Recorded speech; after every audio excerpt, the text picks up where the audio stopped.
I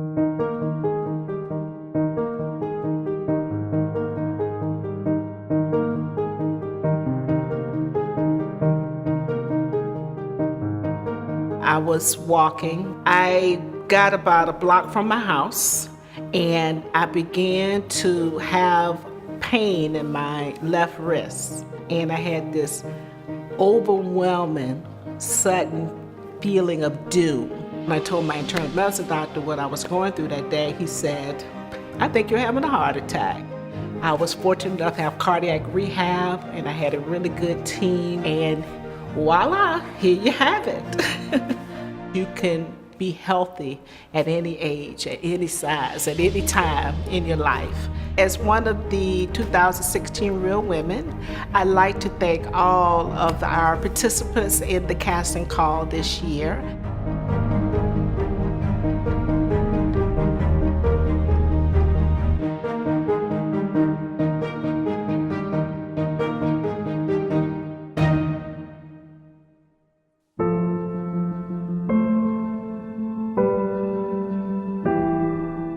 Back in September, my mom was complaining about just having one of the worst headaches of her life. So my father and I, we took her to the ER, and that's where they confirmed that she had a stroke. I just said a prayer. I said, God, whatever happens, we're here, we'll get through it. And I came across some material that was provided by the American Heart Association. And one of the things in there listed the stroke symptoms that you don't typically see. Because I thought to myself, how could I miss the signs of a stroke?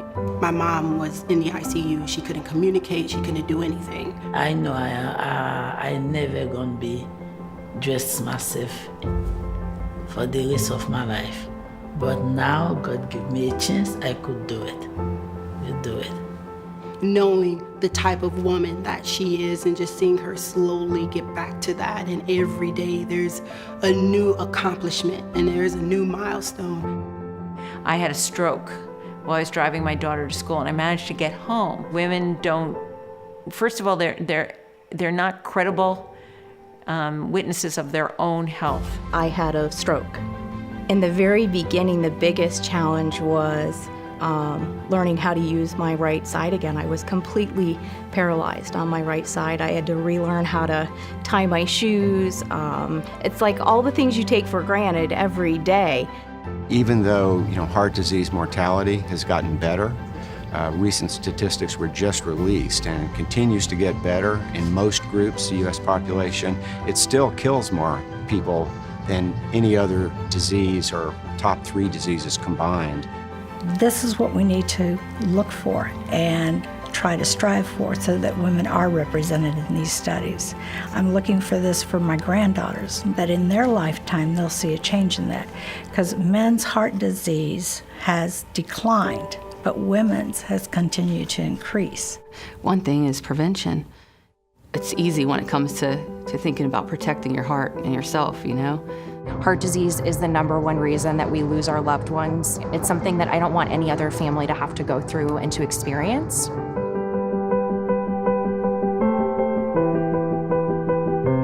I am a 2-time congenital heart defect open heart survivor.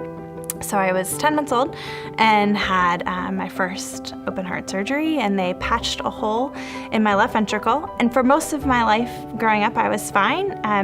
Then in high school, I started to have some fainting spells, started to be super tired, and fatigue's always been an issue. They kind of said that would be something that would always happen. They did a EKG, MRI, and discovered that my aortic valve stopped pumping. Well, I was 24, and that summer, June, I had my second open heart surgery. Really wouldn't be here without the research the American Heart Association does and everything that they've put into place. When I think about cardiac arrest, I don't think about young women like me. And then once this happened to me, my eyes were open because I realized there's millions of women out there suffering from heart disease just like I am today. I was a very active young lady, and having to kind of put everything on hold and slow down was big issue for me. At first it was hard to come to terms with because I was young. Every doctor I'd ever been to was like, you're young, you're too young to have these issues. We were pregnant, super excited. We found out we were having a girl, and it became real. A few months later, we found out that she would have to have open heart surgery after she was born. The mission of AHA has become so much more important to me, knowing how many lives it does save, including my own daughter. There's so many people out here that support them and that want to help them fight. I don't feel alone anymore, so it helps me a lot. Well, they realized that I had an issue in the womb, doing an ultrasound. So at 3 days old was my first open heart surgery. You don't have to have a heart problem to do better for your body. But the fact is that so many people are getting diagnosed with heart issues. There are risk factors that exist for women, such as just what happens to you during pregnancy, connective tissue diseases, coronary spasm, Takotsubo's cardiomyopathy, even heart failure that are higher in incidence and prevalence in women.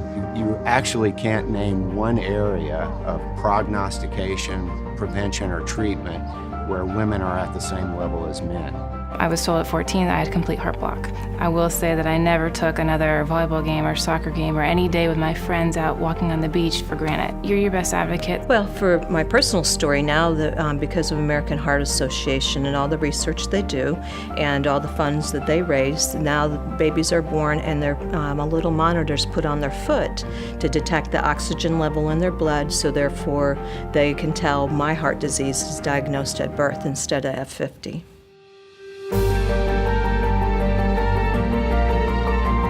The Go Red for Women has been a significant part of who I am.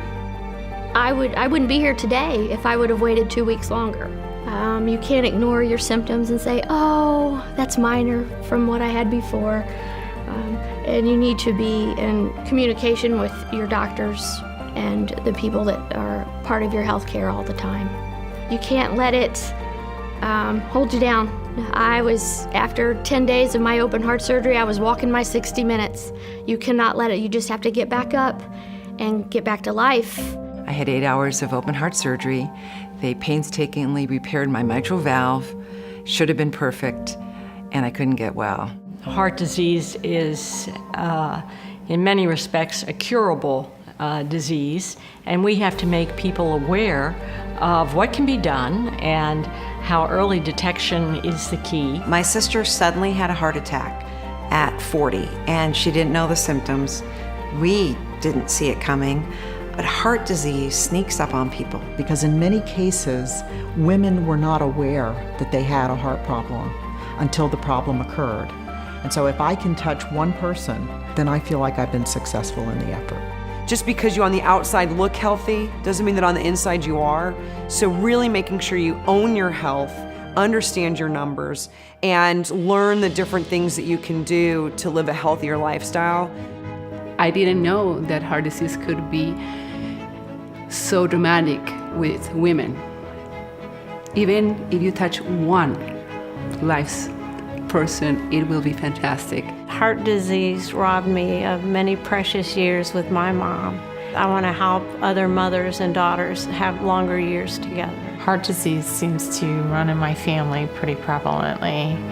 And my favorite aunt died from heart disease, and she passed away in her 50s, and that's the age I am now. And suddenly I had this severe pain in my chest and lower jaw pain.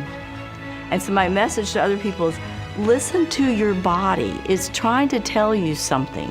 If something doesn't feel right, then check it out. And I was doing great. I was going home in 4 days. I was doing so well, and then the third day, I flatlined. But I had an external pacemaker, and they were able to restart my heart very quickly, thank goodness.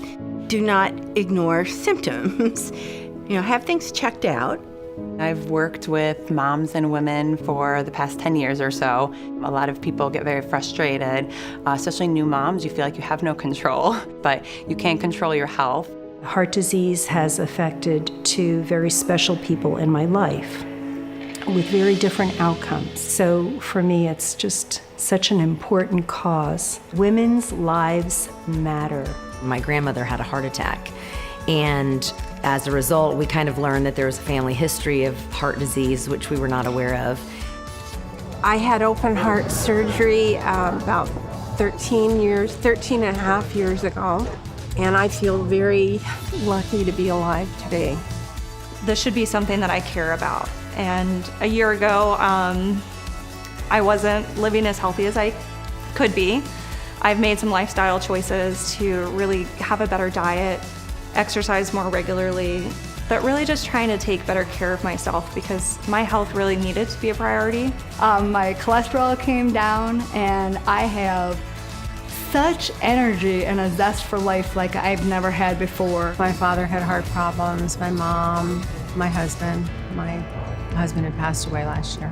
Women especially, I think men too, but women especially, it doesn't matter how old you are. I think every woman needs to go see their cardiologist, preventive.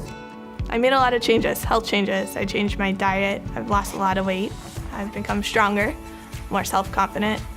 Because I once didn't have hope and I didn't have self-confidence. And now that I have it, it's important to believe in yourself. If you had a heart attack, we put you in the hospital, right? We put you on oxygen, we treated your pain, and that was pretty much it. The survival in the days that I was talking about from a heart attack, a large heart attack, on the order of 70%. Now survival is, if you get there in time to the hospital, is upwards of 95%.